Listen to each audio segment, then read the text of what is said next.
Si nous pouvons nous lever pour l'accueillir avec joie. Le marié est là, la mariée juste derrière elle. Lèvons-nous, accueillons-les avec joie, avec des milolos.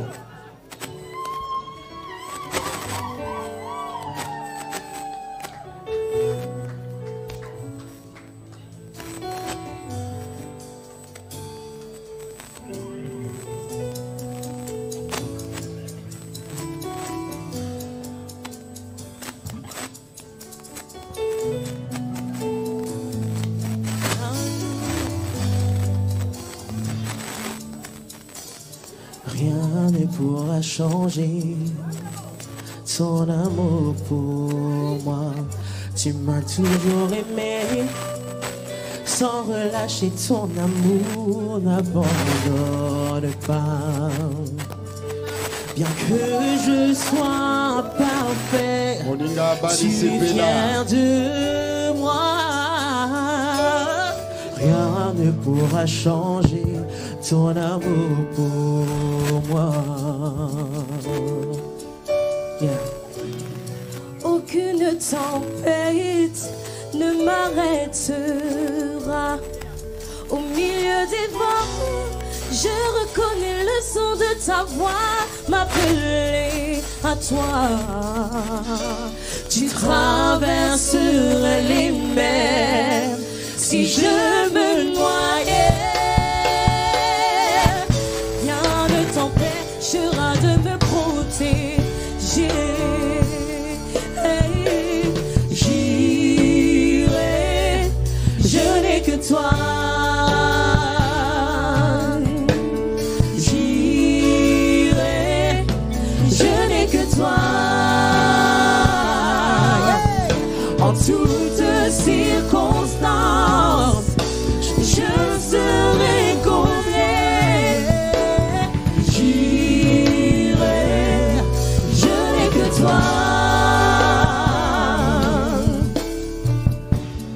Aucune tempête ne m'arrêtera. Au milieu des vents, je reconnais le son de ta voix m'appeler à toi.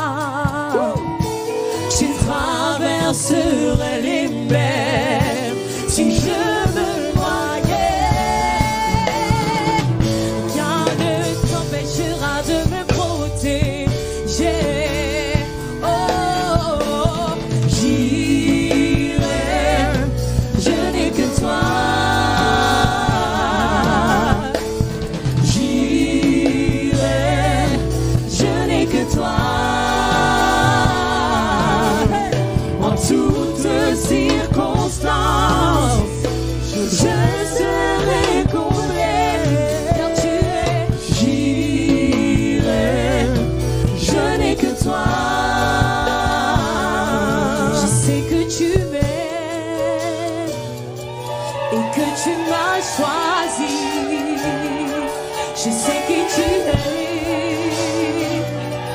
Je sais qui je suis. Je sais que tu m'aimes plus que je ne l'imagine. Je n'ai que toi. Je n'ai que toi. Oh, je n'ai que toi.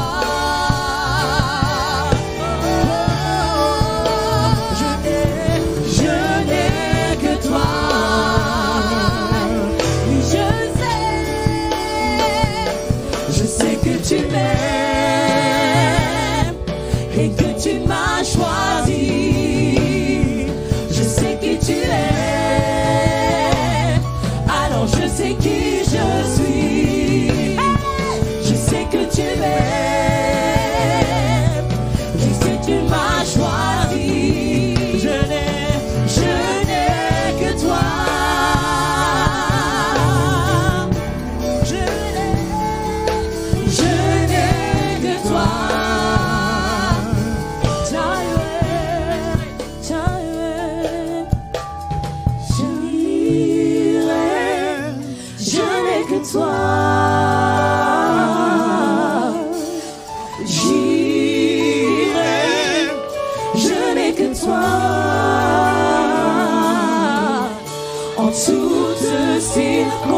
Circonstances, je serai comblé car tu es.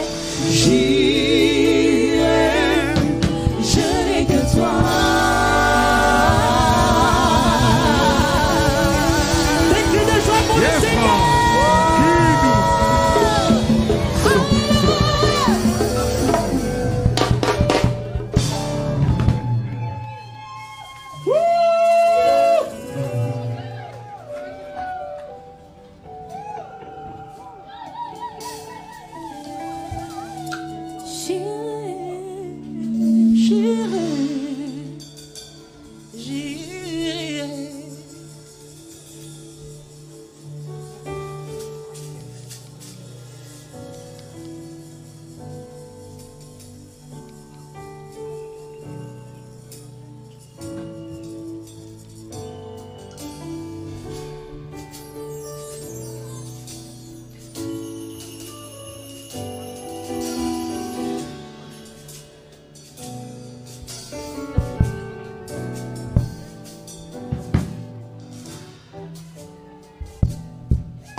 Des cris de joie pour la mariée. Des cris de joie, des cris de joie.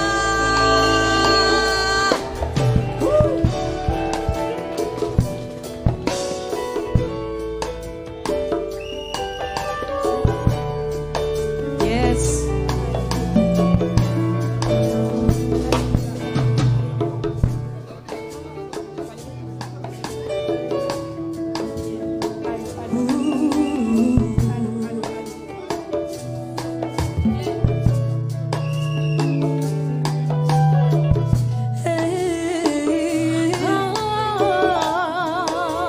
Des cris de joie, des cris de joie.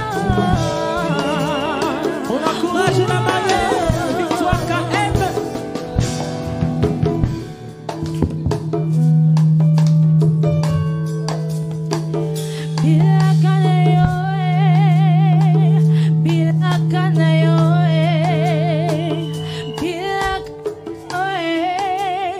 Yesu yodani nzambe.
ozali Nzambe.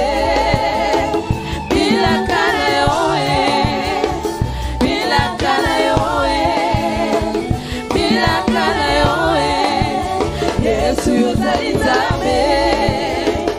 Bilaka na yo bilaka na yo bilaka na yo Yesu ozali Nzambe.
Si nous pouvons reprendre nos places, accompagnons aussi les mariés à leur siège.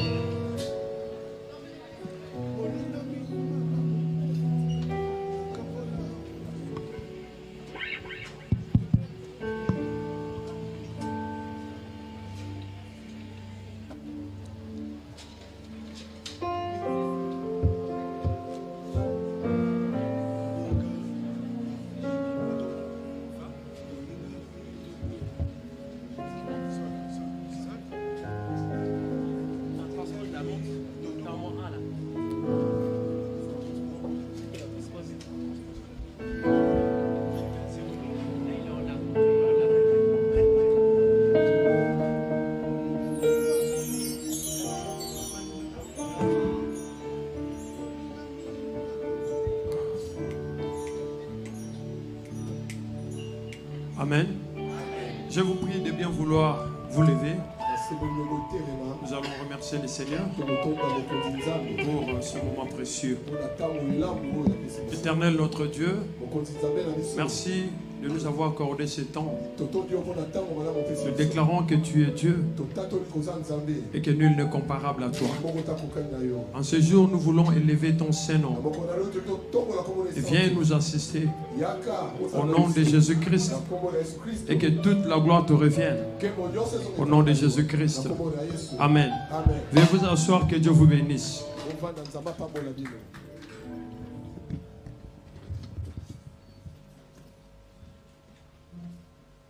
Aujourd'hui, comme vous le savez, c'est un grand jour où nous allons bénir deux enfants de Dieu. En ce jour, nous voulons bénir le frère Ephraim Kinumbe et la sœur Victoire Koudiamaïka. C'est pourquoi je voudrais dire à toute personne ici présente que le Seigneur vous bénisse et que le Seigneur vous accorde sa grâce particulière. Nous allons faire la première lecture dans le livre de Matthieu chapitre 19. À partir du premier verset jusqu'au 8e verset. Matthieu chapitre 19, à partir du premier verset jusqu'au 8e verset. Matthieu 19, du 1er au 8e verset. Et là, la Bible dit, lorsque Jésus eut achevé ses discours, il quitta la Galilée et alla dans le territoire de la Judée, au-delà du Jourdain. Verset 2. Une grande foule le suivit, et là, il guérit les malades. Verset 3. Les pharisiens l'abordèrent et dirent, pour l'éprouver, est-il permis à un homme de répudier sa femme pour un motif quelconque? Verset 4. Il répondit, n'avez-vous pas lu que le Créateur, au commencement, fit l'homme et la femme? Verset 5. Et qu'il dit, c'est pourquoi l'homme quittera son père et sa mère et s'attachera à sa femme, et les deux deviendront une seule chair. Verset 6. Ainsi, ils ne sont plus deux, mais ils sont une seule chair. Que l'homme donc ne sépare pas ce que Dieu a joint. Verset 7. Pourquoi donc, lui dirent-ils, Moïse a-t-il prescrit de donner à la femme une lettre de divorce et de la répudier? Verset 8. Il leur répondit, c'est à cause de la dureté de votre cœur que Moïse vous a permis de répudier vos femmes. Au commencement, il n'en était pas ainsi. Que le Seigneur bénisse sa parole. Je veux parler de quelque chose de très important. Je suis en train de parler d'un homme et d'une femme. Je parle de Ephraim Kinumbe et de la sœur Victoire. Le texte que nous venons de lire ici, on est en train de poser la question à Jésus-Christ concernant la question de divorce. Les gens ont abordé Christ pour lui poser réellement si le divorce est-il permis ou si le divorce est important. Et en posant cette question, ils s'attendaient à ce que le Seigneur réponde selon leur volonté. Et le Seigneur Jésus-Christ a répondu, il a dit quelque chose. Il a dit au commencement, il n'en était pas ainsi. Et il leur rappelle que Dieu au commencement a créé l'homme et la femme. Et le Seigneur Jésus leur dit que les deux devenaient une seule chair. Mais il y avait une question très pertinente qu'ils ont posée à Jésus-Christ. Puisque Moïse aussi c'est un serviteur de Dieu. Moïse c'est un homme que Dieu a appelé. Mais Moïse nous a prescrit quelque chose. Nous pouvons écrire une lettre de divorce et nous pouvons répudier notre femme. Et la Bible dit, Jésus leur dit, c'est à cause de la dureté de leur cœur que Moïse vous a prescrit cela. Mais au commencement, il n'en était pas ainsi. Je veux parler du commencement. Je veux parler du mariage du commencement. Je veux parler de l'homme du commencement. Que le frère Ephraim et la sœur Victoire écoutent très bien. Je vous demande d'attirer votre attention. Parce qu'aujourd'hui, je veux parler de l'homme du commencement. Et dans le livre de Genèse chapitre 2, quand nous lisons la parole de Dieu, à partir du verset 18, nous allons comprendre quelque chose. C'est que c'est l'homme du du commencement. Je voudrais mieux être clair dans ceci. Pour que tout le monde sache que quand on est enfant de Dieu, que quand on se marie pas parce qu'on est en train de plaire aux hommes. La Bible dit, l'Éternel Dieu dit, il n'est pas bon que l'homme soit seul. Je lui ferai une aide semblable à lui. L'Éternel Dieu forma de la terre tous les animaux, les champs et tous les oiseaux du ciel. Il le fit venir vers l'homme pour voir comment il les appellerait.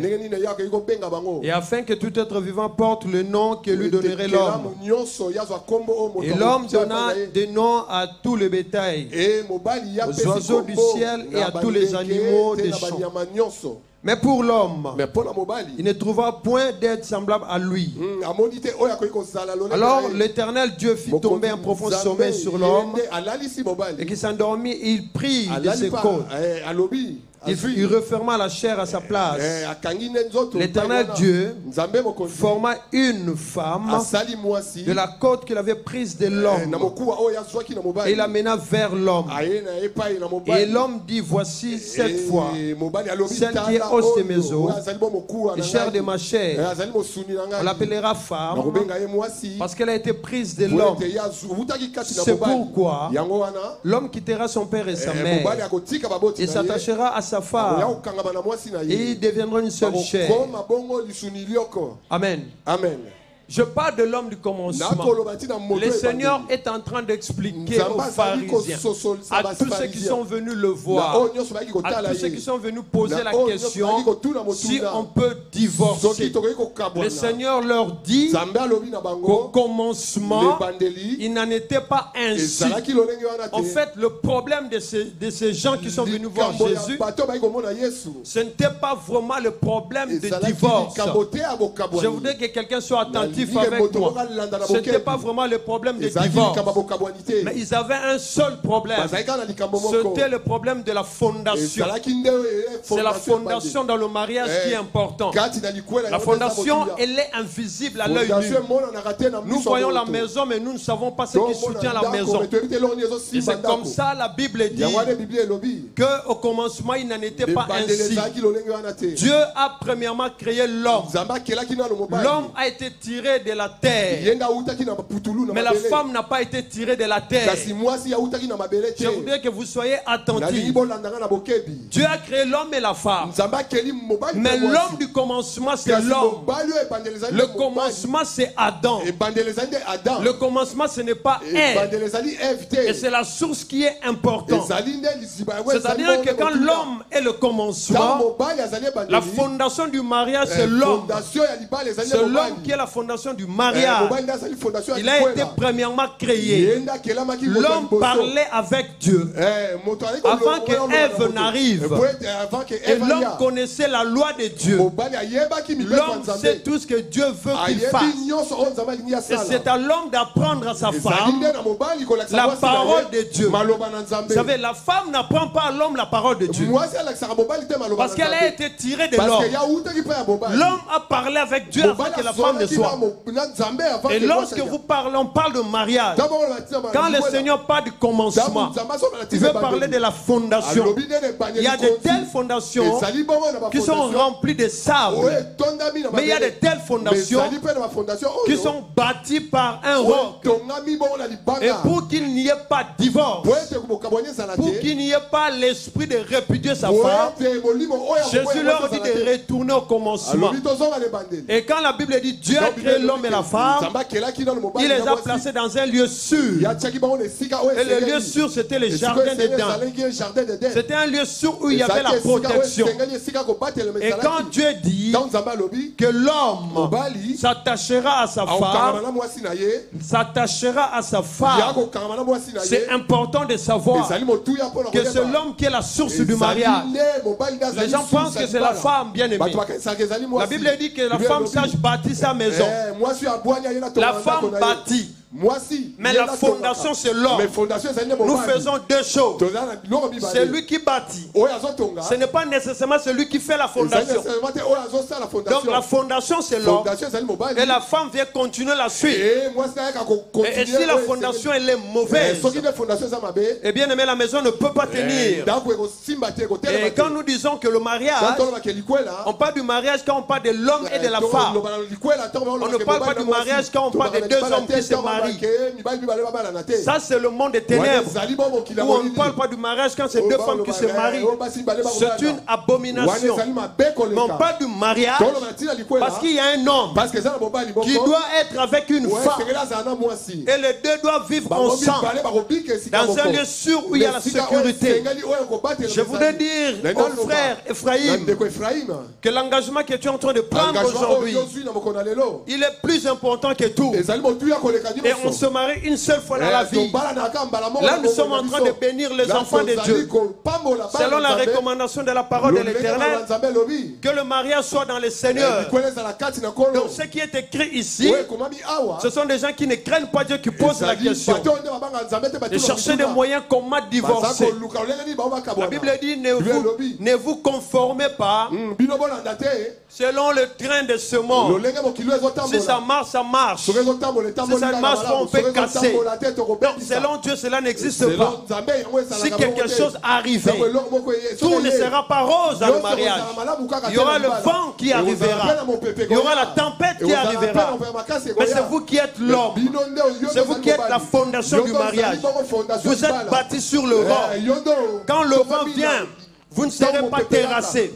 Parce que celui qui est en vous, c'est Jésus-Christ. Mais le commandement du mariage, c'est que les deux doivent être ensemble.